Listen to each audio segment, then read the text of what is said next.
Am Karnataka Muslims. I am Karnataka Muslim ಅಂತ ಹೇಳ್ಕೊಳ್ಳೋಕೆ ಹೆಮ್ಮೆ ಆಗುತ್ತೆ ನನಗೆ. ಮಂಗಳಾರ ತಗೋತೀನಿ, ಪ್ರಸಾದ ತಗೋತೀನಿ, ತಿಂತೀನಿ, ಕುಂಕುಮ ಹಚ್ಕೋತೀನಿ, ಪೂಜೆ ಮಾಡ್ತೀನಿ, ಡೈಲಿ ನಾನು ಪೂಜೆ ಮಾಡ್ತೀನಿ. ಅಂದ್ರೆ ಪೂಜೆ ಮಾಡ್ಲೇಬೇಕಂದ್ರೆ ದೇವಸ್ಥಾನ ಎತ್ತಿ ಗಂಧದ ಕಡೆ ಹಚ್ಚಿದ್ರೆ ಪೂಜೆ ಅಂತ ಅಲ್ಲ, ನಮ್ಮ ಮನಸ್ಸಿಂದ ಯಾರು ಪೂಜೆ ಮಾಡಿದ್ರು ಗಂಧದ ಕಡೆ ಹಚ್ಚಿದ್ರೆ ಎಲ್ಲ ತಗೋತೀನಿ. ಮುಸ್ಲಿಮ್ಸ್ ಏನು ಅನ್ಕೊಳಲ್ವಾ? ಯಾಕೆ ಅನ್ಕೋತಾರೆ? ಅರ್ಥ ಆಗ್ತಿಲ್ವೇ ಈ ಕೇಸು? ಕರ್ನಾಟಕದಲ್ಲಿ ಐ ಆಮ್ ಕರ್ನಾಟಕ ಮುಸ್ಲಿಂ ಅಂತ ಹೇಳ್ಕೊಳ್ಳೋಕೆ ಹೆಮ್ಮೆ ಆಗುತ್ತೆ ನಂಗೆ.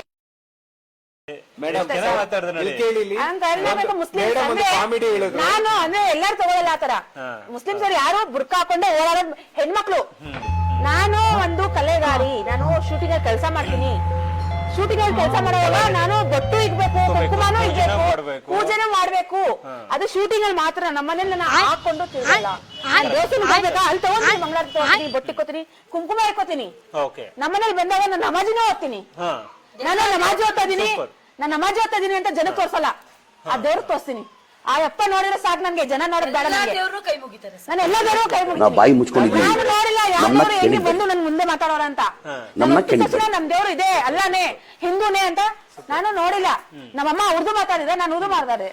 ಇವಾಗ ತಾಯಿ ಹೊಟ್ಟೆಯಿಂದ ಮಗು ಬಂದ ತಕ್ಷಣ ಅವ್ರ ಮನೆ ಏನ್ ಭಾಷೆ ಮಾತಾಡ್ತಾರ ಆ ಭಾಷೆನೇ ಒಂದು ಮಗು ಮಾತಾಡೋದು. ಹೌದು ಅಲ್ವಾ? ಇಲ್ಲ ಕಡೆ ನಾನು ಹಿಂದೂ ಮಾತಾಡ್ಬೇಕು ಅಂದ್ರೆ ಆ ಮಗು ಹಿಂದೂ ಮಾತಾಡುತ್ತೆ. ನಮ್ ಮುಸ್ಲಿಮ್ಸ್ ಮಾತಾಡೋದು ಅಂದ್ರೆ ಮುಸ್ಲಿಮ್ಸ್ ಮಾತಾಡುತ್ತೆ. ನಮ್ ದೇವ್ರು ಅಲ್ಲ ಅಂದ್ರೆ ಅಲ್ಲನೇ. ನಮ್ ದೇವ್ರು ಹಿಂದೂ, ಗಣಪತಿ, ಈಶ್ವರ ಅಂದ್ರೆ ಈಶ್ವರನೇ. ಅದು ನಾವು ಮಾಡ್ಕೊಂಡೆ, ಜನಗಳು ಮಾಡ್ಕೊಂಡೆ, ಅದು ಗೊತ್ತಾಯ್ತಾ?